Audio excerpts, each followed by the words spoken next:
America ने कुछ दिन पहले ईरान के परमाणु ठिकानों पर ताबड़तोड़ बमबारी की। ईरान की 3 न्यूक्लियर साइट पर 6 बंकर बस्टर बम गिराए और ईरान के परमाणु बम बनाने के सपने को तहस नहस कर दिया। डोनाल्ड ट्रंप इस हमले के बाद संतुष्ट नजर आए और कहा कि अब ईरान परमाणु बम नहीं बना सकता।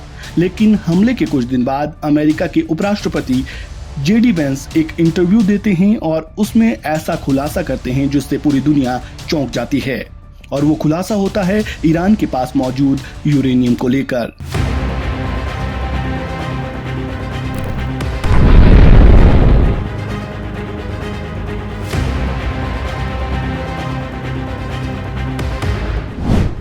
क्या ईरान ने पहले ही छिपा लिया था 400 किलो यूरेनियम? आखिर कहां गायब हुआ 400 किलो यूरेनियम? JD वेंस ने यूरेनियम को लेकर किया कैसा दावा? आखिर क्या होता है यूरेनियम? ये वो सवाल है जिनके जवाब हम आगे इस वीडियो में जानेंगे।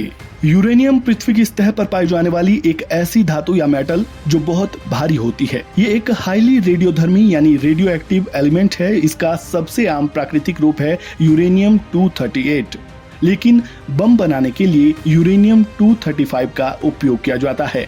सीधे और आसान भाषा में समझे तो परमाणु बम बनाने के लिए ये उतना ही जरूरी है जितना एक व्यक्ति को जिंदा रहने के लिए सांस लेना जरूरी है। अमेरिका ने जब ईरान की 3 न्यूक्लियर साइट पर हमला किया तो ऐसा लगा मानो उस हमले में ईरान के पास मौजूद यूरेनियम भी स्वाहा हो गया होगा और अब ईरान परमाणु बम नहीं बना सकता।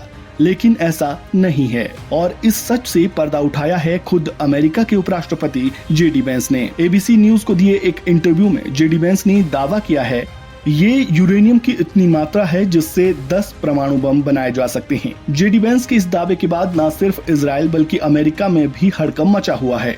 न्यूयॉर्क टाइम्स की रिपोर्ट के मुताबिक अमेरिका के बंकर बस्टर बम से हमले से पहले ईरान ने 400 किलो यूरेनियम को फोर्डो न्यूक्लियर प्लांट से हटा लिया था। इस यूरेनियम को किसी सीक्रेट जगह पर पहुंचा दिया गया। ये गायब हुआ यूरेनियम अब ईरान के लिए फायदेमंद साबित हो सकता है।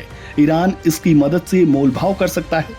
ये यूरेनियम अगर 90% तक संवर्धित कर लिया जाता है तो उससे परमाणु बम बनाया जा सकता है। ईरान अब अगली परमाणु डील बातचीत के दौरान इस यूरेनियम के लिए बड़ा मोल भाव कर सकता है। अमेरिका के हमले से पहले की सैटेलाइट तस्वीरों में फोर्डो न्यूक्लियर प्लांट के बाहर 16 ट्रकों की एक लाइन दिखाई दी जो एक पहाड़ के अंदर बना है और इसे अधिकांश मिसाइल हमलों से अभेद्य माना जाता है। इसी के चलते इजराइल ने अमेरिका से अपने B-2 स्पिरिट बम वर्षकों और JBU-57 बंकर बस्टर बमों को जल्दी तैनात करने के लिए कहा था। याद रहे अमेरिका द्वारा ये बम ईरान के फोर्डो, नतांज और इस्फहान परमाणु सुविधाओं पर गिराए गए थे।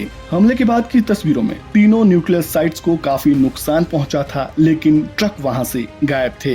हालांकि ये स्पष्ट नहीं है कि यूरेनियम कब और कहां ट्रांसफर किया गया है, लेकिन अमेरिका और इजराइल का मानना है कि इसे इस्फहान के पास एक अन्य अंडरग्राउंड भंडारण सुविधा में ट्रांसफर कर लिया गया है। अब सवाल ये है कि क्या ईरान सच में परमाणु बम बना रहा है? ईरान लंबे समय से जोर देकर कहता रहा है कि उसका परमाणु कार्यक्रम शांतिपूर्ण उद्देश्यों के लिए है, लेकिन परमाणु बम बनाने के दावों को इजराइल ने अपने हमले से पहले हवा दी थी। तेल अवीव ने यहाँ तक सुझाव दिया कि तेहरान परमाणु हथियार बनाने की प्रक्रिया में पॉइंट ऑफ नो रिटर्न तक पहुँच रहा है। वहीं इजराइल के हमलों के बाद ईरान ने परमाणु हथियारों के प्रसार को रोकने के लिए अंतर्राष्ट्रीय प्रणाली की गैर प्रसार संधि से वापस लेने की धमकी भी दी थी। ईरान के उप विदेश मंत्री तख्त रावनची ने परमाणु कार्यक्रम को छोड़ने के दावों को खारिज कर दिया था। उन्होंने कहा, कोई हमें ये नहीं बता सकता कि हमें क्या करना है। ऐसे में अब 400 किलो यूरेनियम गायब होने की खबर और ईरान के रुख ने दुनिया की टेंशन बढ़ा दी है। आपका इस पूरे मामले पर क्या कहना है? कमेंट बॉक्स में अपनी राय जरूर दें। वीडियो को लाइक करें, शेयर करें, चैनल को सब्सक्राइब करें और खबरों से जुड़े ताज़ा अपडेट के लिए बने रहें वन इंडिया हिंदी के साथ। धन्यवाद। Subscribe to One India and never miss an update. Download the One India app now.